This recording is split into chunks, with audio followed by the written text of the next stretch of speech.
going to do some spring peas this morning. I'll get you a shot of kind of where we are working on it. I saved my egg shells and kind of rinse those off and let them dry out.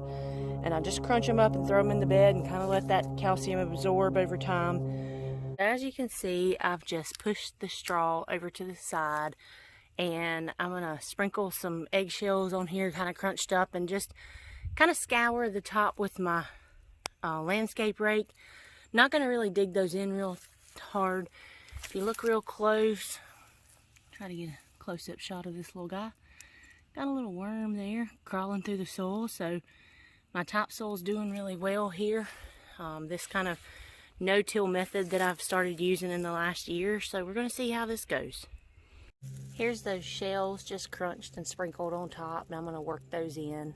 So here is that bed after I've kind of just raked in these eggshells. I'm going to get you a little close up. You can see the white kind of interspersed in there. I just worked in like the first inch or so of soil. I didn't really do a lot of digging down in to disturb my topsoil much with this no-till method. I'm just trying things out and we'll see how things work. I hadn't planted snow peas in a while, but it's late February, so I think it's a good time to put these in the ground. So we're going to get started on that.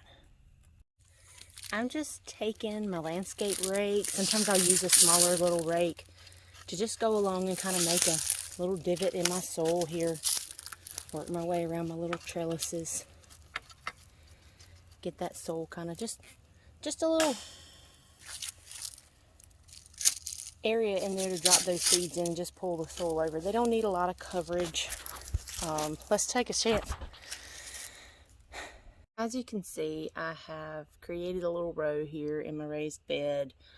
I'm gonna take these pea seeds and put them in the ground, you know, a couple inches apart a piece. Let me show you my bag here. So these are snow peas I saved. They are 6 years old this year. So I will probably put 2 a piece together. I don't know what my germination rate will be out of these. They've been kept dry and look really good. So we'll see how they germinate. Here's those peas. They're, I don't know, 4 or so inches apart. They may be a little close, but it'll be okay.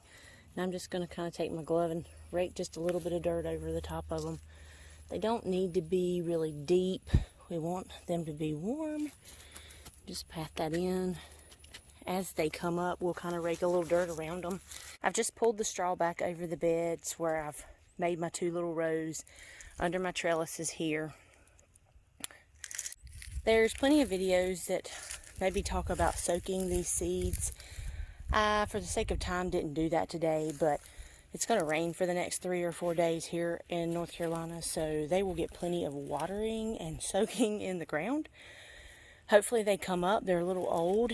If they don't, or if some of them don't germinate well, I will go back in and just piecemeal fill in between them with more seeds.